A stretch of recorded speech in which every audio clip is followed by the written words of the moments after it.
하나님의 말씀 보십니다. 고린도 후서입니다. 신약 성경 약 290쪽 정도에 있습니다. 고린도 후서 5장 말씀인데 주보에 14절에서 17절로 기록되어 있는데 여러분이 조금 더 말씀을 조금 넓게 읽으시는 것이 좋을 것 같아서 11절에서 21절까지의 말씀을 보도록 하겠습니다. 11절에서 21절 조금 깁니다. 말씀을 교독하겠습니다. 집중해서 말씀을 공독해 주시기 바랍니다. 우리는 주의 두려우심을 알므로 사람들을 권면하거니와 우리가 하나님 앞에 알려졌으니 또 너희의 양심도 알려지기를 바라노라. 우리가 다시 너희에게 전하는 것이 아니요 오직 우리로 말미암아 사랑의 기회를 너희에게 주어 마음으로 하지 않고 백으로 전하는 자들에게 대답하게 하려 하는 것이다. 우리가 만일 미쳤어도 하나님을 위한 것이요 정신이 온전하여도 너희를 위한 것이니 그리스도의 사랑이 우리를 강권하시는도다. 우리가 생각하건대 한 사람이 모든 사람을 대신하여 죽었은즉 모든 사람이 죽는 것이라. 그가 모든 사람을 대신하여 죽으심은 살아있는 자들로 하여금 다시는 그들 자신을 위하여 살지 않고 오직 그들을 대신하여 죽었다가 다시 살아나신 이를 위하여 살게 하려 함이라. 그러므로 우리가 이제부터는 어떤 사람도 육신을 따라 알지 아니하노라. 비록 우리가 그리스도의 육신을 따라 알았으나 이제부터는 그같이 알지 아니하노라. 그런즉 누구든지 그리스도 안에 있으면 새로운 피조물이라. 이전 것은 지나갔으니 보라 새 것이 되었도다. 모든 것이 하나님께로서 났으며 그가 그리스도로 말미암아 우리를 자기와 화목하게 하시고 또 우리에게 화목하게 하는 직분을 주셨으니 곧 하나님께서 그리스도 안에 계시사 세상을 자기와 화목하게 하시며 그들의 죄를 그들에게 돌리지 아니하시고 화목하게 하는 말씀을 우리에게 부탁하셨느니라. 그러므로 우리가 그리스도를 대신하여 사신이 되어 하나님이 우리를 통하여 너희를 권면하신 것 같이 그리스도를 대신하여 간청하노니 너희는 하나님과 화목하라. 함께 읽습니다. 하나님이 죄를 알지도 못하시는 이를 우리를 대신하여 죄로 삼으신 것은 우리로 하여금 그 안에서 하나님의 의가 되게 하려 하십니다. 아멘. 말씀을 위해 기도하겠습니다. 존귀하신 아버지 하나님, 하나님의 말씀을 대합니다. 우리의 마음을 열어 주의 말씀을 듣게 하여 주옵소서. 종의 입술을 통하여 들려지는 하나님의 말씀이 우리의 신비에 새겨져서 우리의 삶이 되게 하여 주옵소서. 오늘도 감사드리며 우리 주님 예수 그리스도의 이름으로 간절히 기도드립니다. 아멘.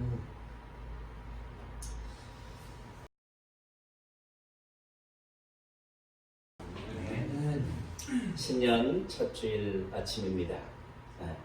밝게 진 표정을 지어보시고 아주 그래 웃으시면은 더 미남이시잖아요, 그죠?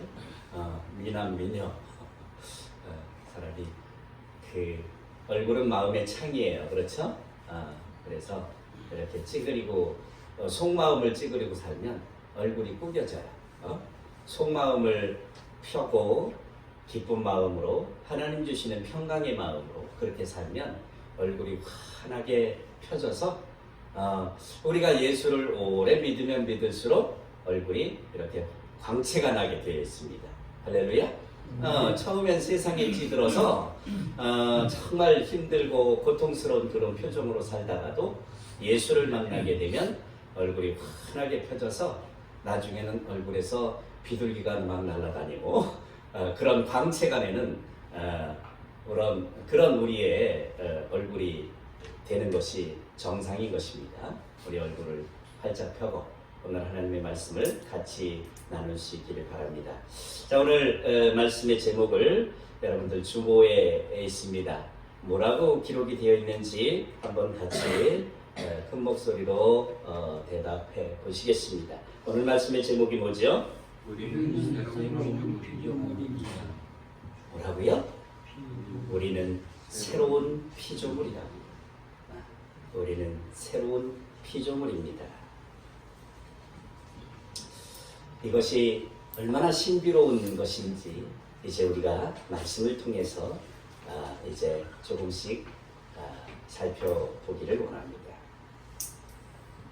하나님의 백성들이 새로운 피조물이라고 오늘 성경은 우리에게 선포를 해주고 계십니다. 하나님의 백성은 새로운 피조물이라고 말씀해 주십니다.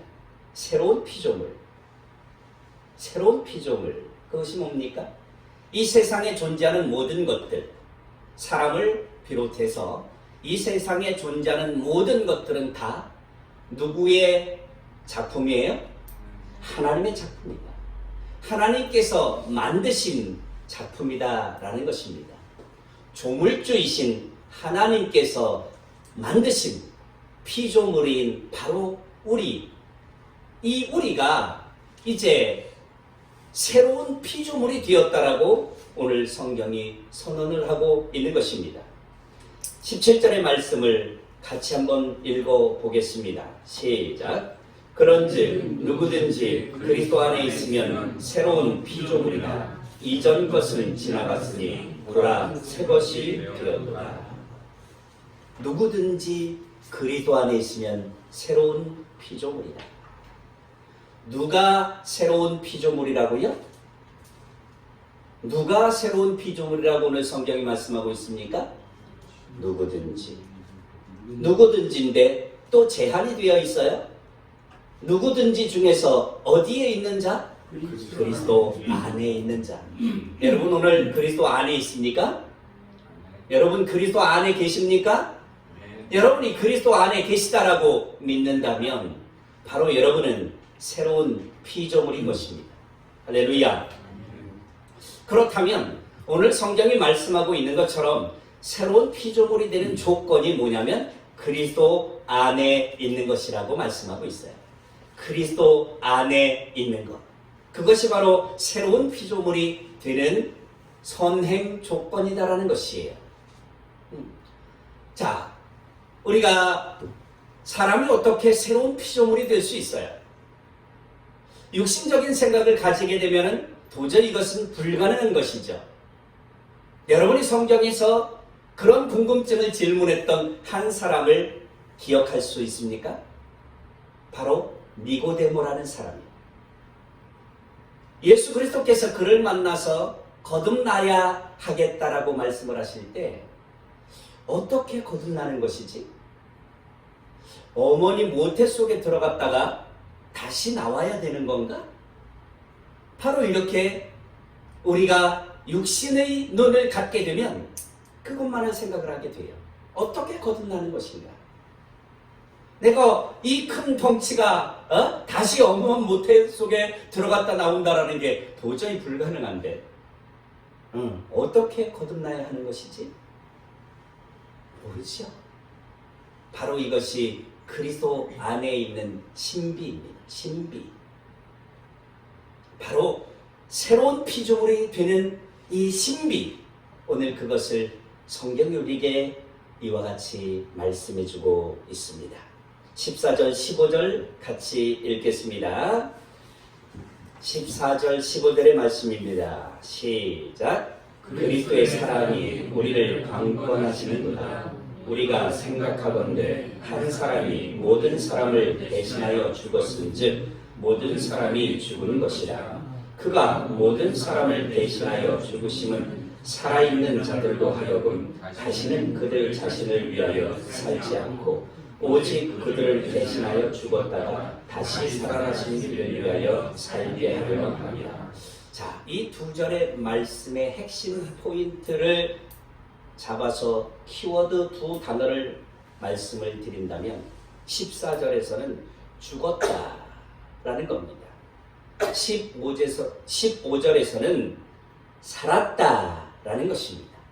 이 두 말씀이 바로 새로운 피조물이 되는 키워드예요. 누구와 함께 죽었다? 그리스도와 함께 죽었다. 할렐루야. 바로 14절 중반절 이하에 한 사람이 모든 사람을 대신하여 죽었은즉, 여기서 말씀하고 있는 한 사람이 누구입니까? 바로 예수 그리스도이십니다. 할렐루야. 바로 이 예수 그리스도께서 모든 사람을 대신하여 죽었다라는 것이에요. 그렇기 때문에 모든 사람이 죽었다라는 것입니다. 한 사람의 대표자가 죽었기 때문에 모든 사람이 죽었다라는 것이에요. 우리 학생들이 가끔 그런 얘기를 해요. 우리 정선이가 학교에서 반장이 나가가지고 제비뽑기를 했는데 되게 센 팀하고 체육대회 때 이렇게 걸린 거야. 걔가 잘못 뽑아갖고 말이에요. 우리 반이 제일 센 팀하고 걸려갖고 질 것 같다고. 반장이 대표로 나가서 그죠? 제비뽑기를 해서 그렇게 된 거예요. 자, 바로 이 대표성의 원리는 예수 그리스도께서 죽으심은 그리스도 안에 있는 모든 자들의 죽으심이라고 오늘 성경이 말씀하고 있어요. 할렐루야. 참 신비로운 것이죠. 여러분 죽었다고요. 신비롭지 않아요? 나 멀쩡히 살았는데. 우리가 예수 그리스도 안에 들어가는 순간에 우리의 옛사람은 죽는다고요. 할렐루야. 우리의 죄는 모두가 다 그분과 함께 죽었다고요. 오늘 이것을 우리가 성경에서 발견해 볼 수가 있는 것이에요. 15절의 키워드는 살았다라는 것이에요. 15절을 보면 그가 모든 사람을 대신하여 죽으심은 살아있는 자들로 하여금 살아있는 자들, 바로 죽었다가 다시 살게 되었다라는 것이에요. 참 신비하지 않습니까? 여러분 언제 죽으셨어요? 모르겠는데요. 그죠? 언제 다시 사셨습니까? 모르겠는데요. 이것을 여러분이 육신적으로 느끼지 못한다 할지라도 예수 그리스도를 만나는 그 순간에 여러분은 죽었고 여러분은 다시 사신 것입니다. 할렐루야. 이것이 성경의 신비예요.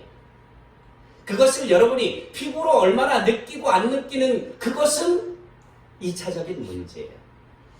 경우에 따라서 어떤 사람들은 예수 그리스도께서 찾아오셔서 나는 정말 그리스도와 함께 죽었습니다라는, 그리고 부활하신 예수님과 함께 살았습니다라는 이 표정이 조금 강력하게 나타나는 분들도 있습니다.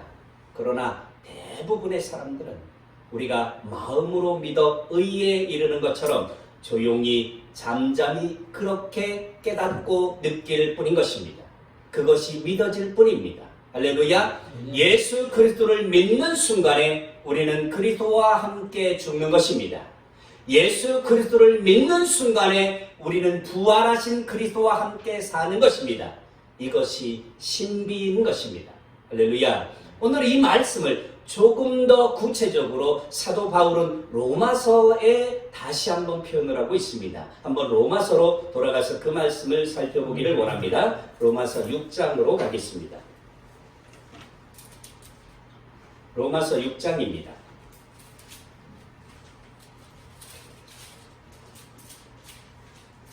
6장 1절로부터 우리 한 절씩 천천히 읽으면서 그 내용을 살펴보도록 하겠습니다. 오늘 고린도 후서도 사도 바울이 고린도 교회에 전한 서신이고, 오늘 로마서도 사도 바울이 로마 교회에 전한 서신입니다.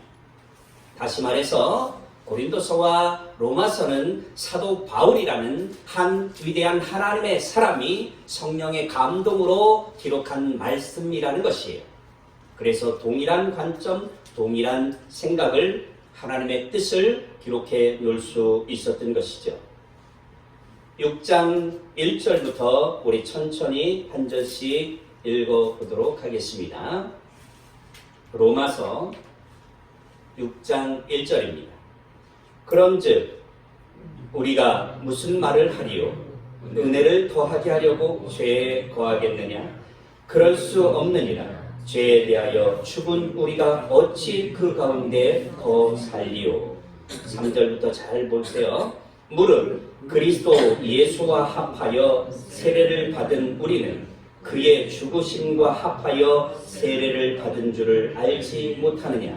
그러므로 우리가 그의 죽으심과 합하여 세례를 받음으로 그와 함께 장사되었나니 이는 아버지의 영광으로 말미암아 그리스도를 죽은 가운데서 살리심과 같이 우리 또한 새 생명 가운데서 행하게 하려 함이라. 잘 보세요. 4절에 보니까 그러므로 우리가 그의 죽으심과 합하여 세례를 받음으로 그와 함께 어떻게 됐다고요? 장사되었다고요. 할렐루야. 예수 그리스도의 십자가의 달리심과 함께 그 안에서 구원을 받은 모든 하나님의 백성들은 그리스도의 죽음과 함께 우리도 죽었다라는 것이에요. 참 이게 육신적으로는 설명할 길이 없어요. 육신적으로는 그 사실을 느낄 수가 없어요. 멀쩡히 살아있는데 어제나 오늘이나 동일한데 내가 예수 믿기 전이나 예수를 믿은 후나 내 육신의 생명은 조금도 변함이 없는데 아마 이렇게 생각하실 수가 있어요. 그러나 분명한 것은 그리스도 예수를 우리가 나의 구주로 영접하는 순간에 우리의 옛사람은 그분과 함께 죽었다라는 것이에요. 이것이 오늘 성경이 우리에게 선언하고 있는 바입니다.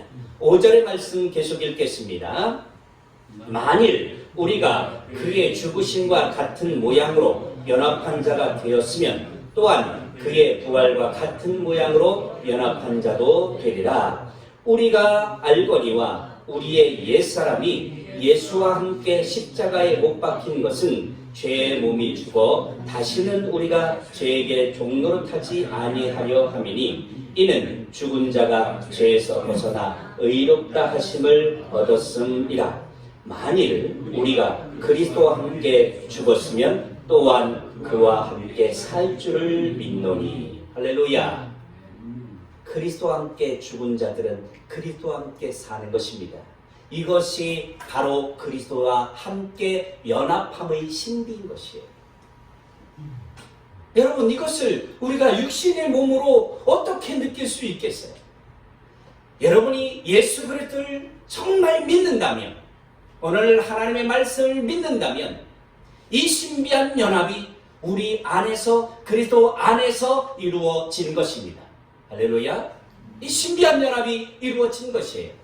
여러분은 이미 그리스도와 함께 죽었고 그리스도와 함께 사는 것입니다. 할렐루야. 8절 다시 한번 읽겠습니다.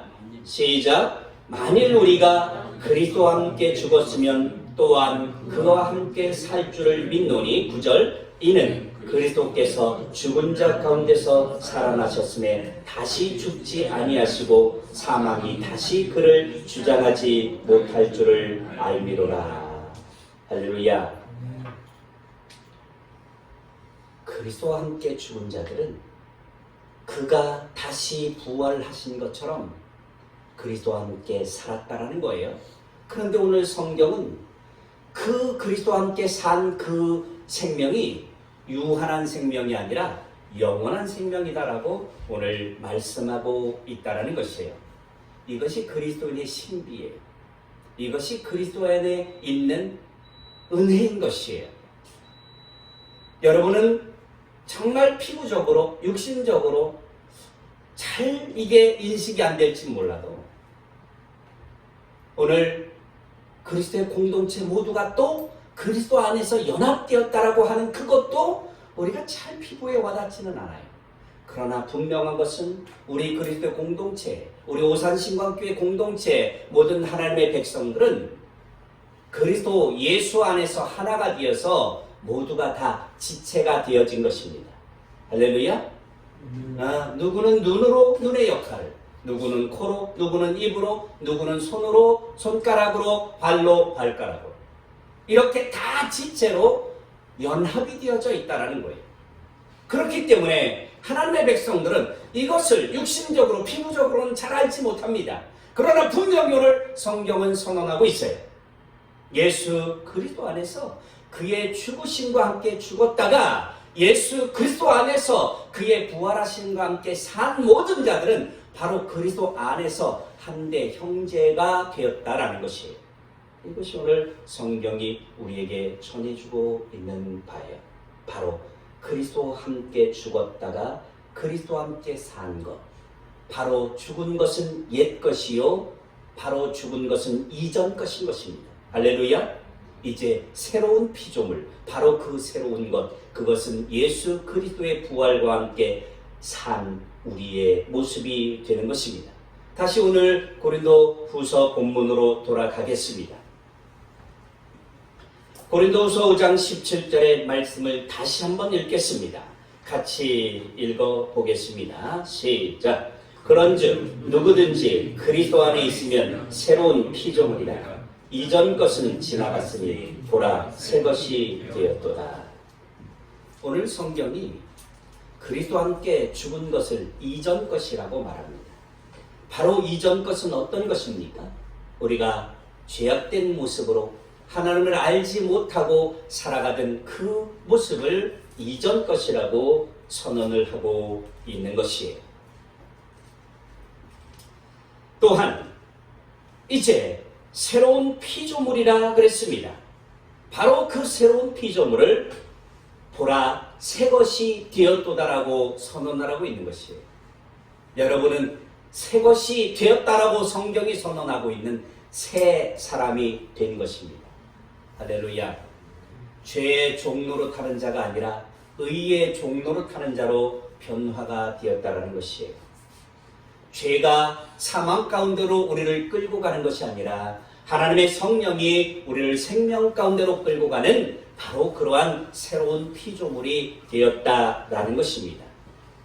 여러분이 얼만큼 이 사실을 피부적으로 느끼고 있을지는 몰라도 여러분이 그 피부적으로는 느끼지 못한다 할지라도 오늘 성경이 선포하고 있는 이 신비로운 일이 여러분의 영혼 속에 일어났습니다. 할렐루야.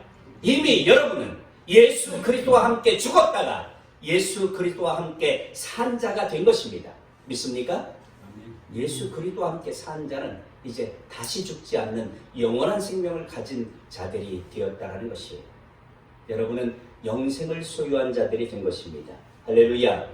여러분은 영생을 소유한 자들이 된 것이에요. 하나님을 알지 못하는 자들에게 이런 얘기를 하면은 코웃음을 치지요. 미친 소리 한다고요. 영생이 어디 있고 지옥이 어디 있어? 천국이 어디 있어? 죽음은 끝이지. 그죠? 그런 얘기를 해요. 그러나 여러분 예수 믿으십니까? 예수 믿으세요? 예수를 믿는다면 오늘 말씀이 되어 우리 가운데 오신 그 예수 그리스도께서 친히 말씀하시고 또 아버지 하나님께서 친히 성령의 감동하심으로 우리에게 준 이 말씀이 우리에게 증언을 하고 있어요. 우리에게는 영원한 생명이 있다. 할렐루야. 영원한 생명이 있다. 육신의 장막을 벗어버리면 끝나는 것이 아니라고요.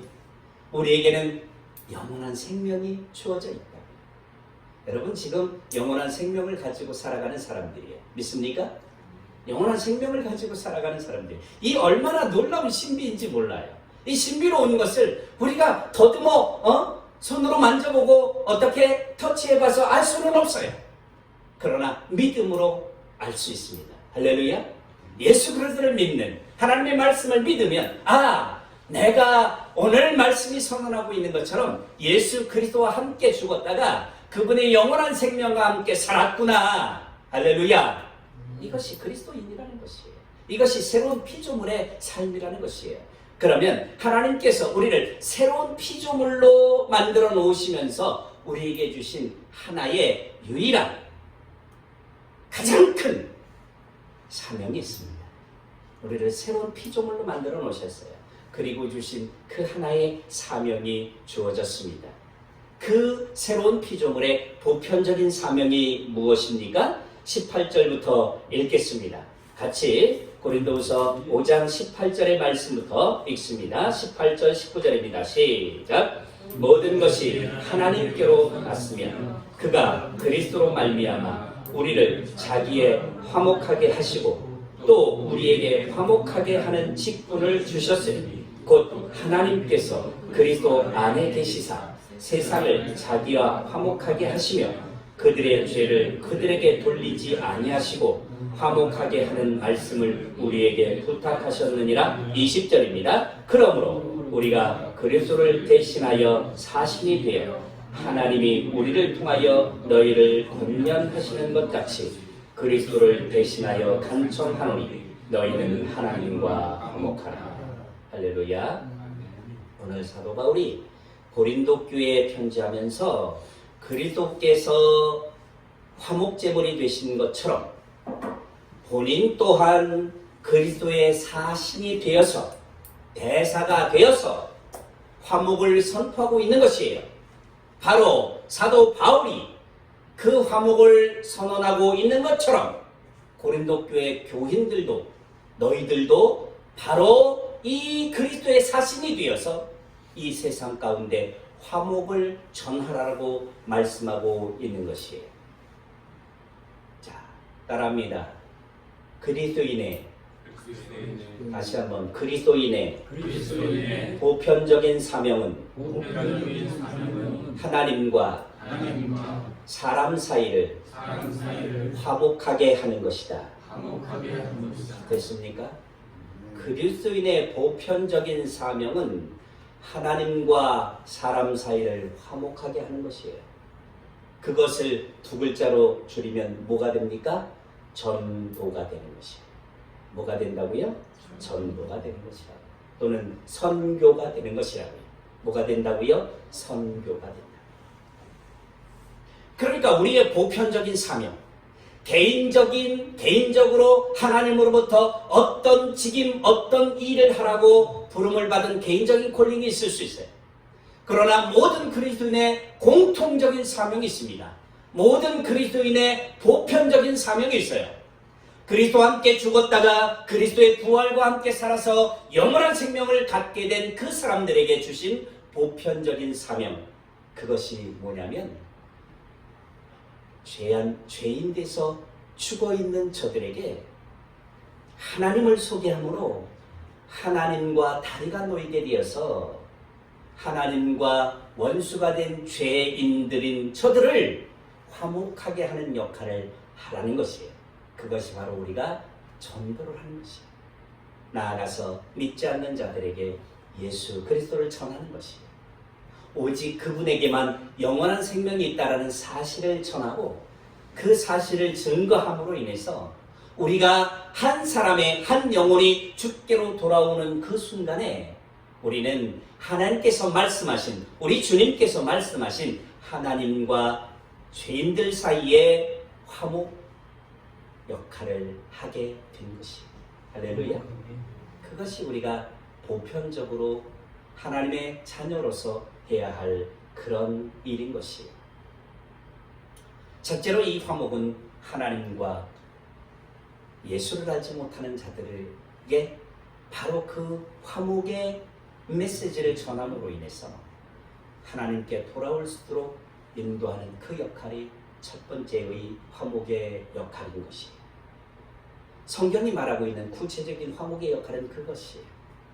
그리고 조금 더 이 범위를 확대해보면 우리 그리스도 예수 안에 있는 모든 자들, 또 우리가 세상으로 나아가서 살아가는 모든 시간들 동안에 세상과 다툼하지 말고 그리스도 안에서 다툼하지 말고 분쟁하지 말고 분열하지 말고 서로가 서로를 위하여 사랑하고 존중해서 서로를 화합하는 역할을 하는 것이 그리스도인이다라는 것이에요.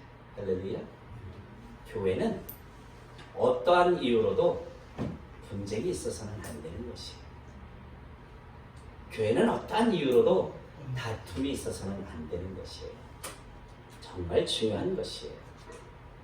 오늘 우리가 새로운 소망을 가지고 2020년을 출발하면서 교회를 성장시키고 싶은 하나님께서 우리 교회에 부흥을 주시고 정말 우리도 멋진 교회로 정말 하나님의 일을 감당할 수 있는 그러한 교회로 성장하게 가기를 그렇게 우리가 원하고 소망하고 있어요. 그래서 이제 교회에 여러 가지의 변화를 주려고 노력하고 있습니다.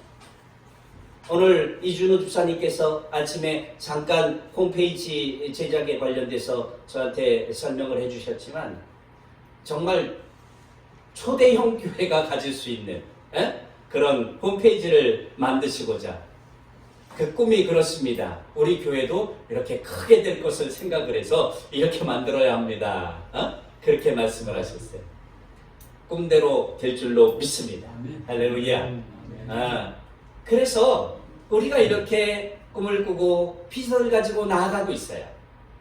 항상 이렇게 하나님의 몸된 교회를 위하여 정말 주의 진리를 위하여 그렇게 세워가고자 원하면 그곳에 마귀가 역사를 해요. 사탄이 역사를 해요. 꼭 거기에 어떤 분장의 씨앗을 하나를 떨어뜨려 봅니다.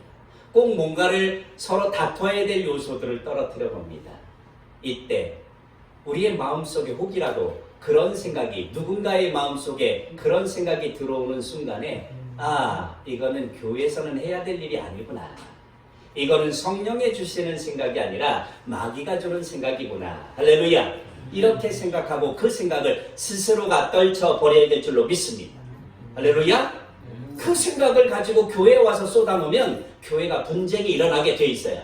그러면 하나님은 슬퍼하시고 마귀는 기뻐하는 현상이 생기게 됩니다. 할렐루야.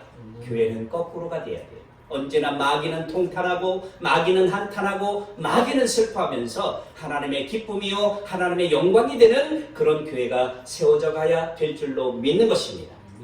왜? 하나님께서 우리를 새로운 피조물로 삼으시면서 그 새로운 피조물에게 주신 보편적인 바로 사명이 화목하라라는 것이에요. 할렐루야.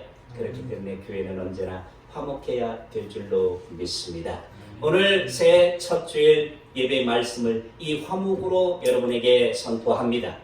하나님께서 우리에게 주신 이 말씀, 사도 바울을 통해서 고린도 교회에게 주었던 이 말씀을 가지고 오산 신광교회 첫 주일의 아침을 이 말씀을 선언하면서 정말 우리 화목하게 아름답게 교회를 이루어갈 수 있기를 바랍니다. 할렐루야. 목회자인 제 자신부터 시작을 해서 될 수 있으면 여러분들하고 절대 저는 의견 충돌 일으키지 않으려고 노력할 것입니다. 할렐루야. 혹이라도 서로가 의견의 차이가 있는 것이 있으면 내어놓고 서로 상의하면 되잖아요. 그렇죠? 그리고 하나님이 가장 기뻐하실 것이 무엇인지를 서로 이야기하고 돌출하고 기도해서 그것이 결정이 되면 그대로 나가면 되잖아요. 그렇죠? 서로가 자기 주장을 하지 말고 서로가 존중하는 마음으로 가지고 있다면 화목하는 일, 그렇게 어려운 일은 아닐 것이라 생각합니다. 할렐루야. 이러한 화목한 교회가 되었을 때 하나님의 사랑이 이곳에서 넘쳐나게 되고 그 사랑의 소식을 들어 그 사랑의 향기를 들은 수많은 사람들이 이곳에 모여서 하나님의 그리스도의 공동체가 성장해 갈 줄로 믿는 것입니다. 이 모든 일들이 우리 오산 신광교회에서 이제 새해 첫 출발을 하면서 일어날 수 있기를 주님의 이름으로 간절히 축원합니다. 기도하겠습니다. 존귀하신 아버지 감사합니다. 우리를 새로운 피조물로 삼으신 것은 그리스도께서 하나님과 화목하는 그 제물이 되셨듯이 우리 또한 믿지 않는 자들에게 하나님의 화목을 전하는 그 사명을 우리에게 주시기 위함인 줄 믿습니다.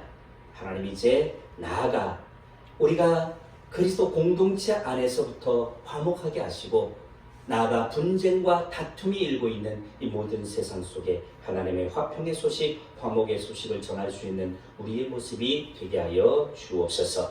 이 사명을 받은 우리 모두가 나아가 주의 일들을 감당케 하옵소서.